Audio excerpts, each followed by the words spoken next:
Medium ফ্লেমে সবজিগুলো সিদ্ধ করে নেব।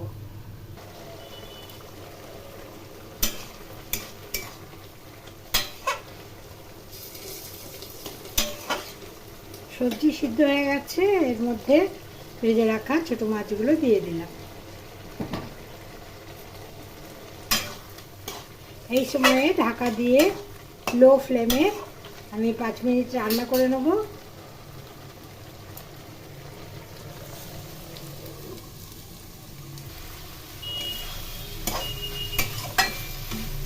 দেখো আমার চচ্চড়ি হয়ে গেছে, এবার আমি অন্য পাত্রে ঢেলে নেব।